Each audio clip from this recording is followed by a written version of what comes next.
ಚಿತ್ರದುರ್ಗ ಜಿಲ್ಲೆ ಚಳ್ಳಕೆರೆ ತಾಲೂಕಿನ ಮಗದೇವಪುರದ ತೋಟಗಾರಿಕಾ ಪ್ರದೇಶದಲ್ಲಿ ಬೆಂಕಿ ಅವಘಡ ನಡೆದಿದೆ. ಬಿಸಿಲಿನ ಬೇಗೆಗೆ ತೋಟಗಾರಿಕಾ ಪ್ರದೇಶದಲ್ಲಿನ ಹುಲ್ಲುಗಾವಲು ಒಣಗಿದ್ದು ಆಕಸ್ಮಿಕವಾಗಿ ಬೆಂಕಿ ಅವಘಡ ನಡೆದಿದೆ.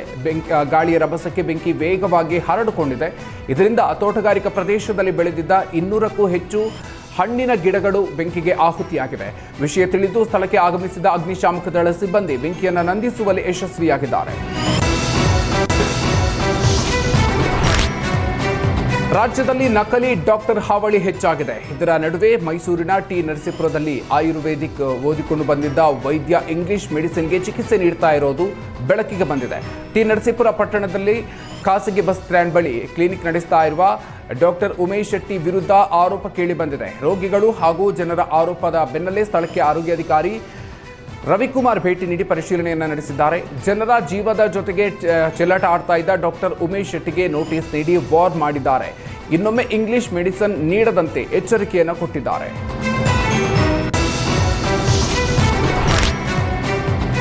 ಯಲ್ಲಮ್ಮ ದೇವಿ ಜಾತ್ರೆಯ ಸಂದರ್ಭದಲ್ಲಿ ಗಾಳಿಯಲ್ಲಿ ಗುಂಡು ಹಾರಿಸಿದ ಪ್ರಕರಣಕ್ಕೆ ಸಂಬಂಧಪಟ್ಟಂತೆ ಜೆಡಿಎಸ್ ಮುಖಂಡ ಮೌನೇಶ್ ನಾಯ್ಕ ಸೇರಿ ಇಬ್ಬರನ್ನ ಪೊಲೀಸರು ವಶಕ್ಕೆ ಪಡೆದುಕೊಂಡಿದ್ದಾರೆ.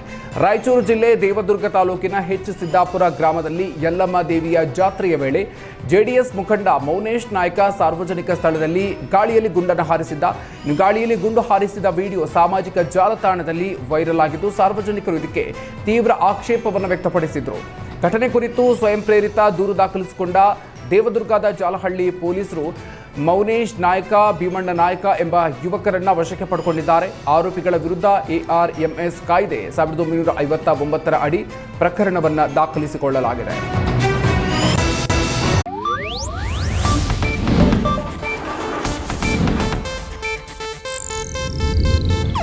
ಇದು ಏಷ್ಯಾನೆಟ್ ನ್ಯೂಸ್ ನೆಟ್ವರ್ಕ್ ಪ್ರಸ್ತುತಿ.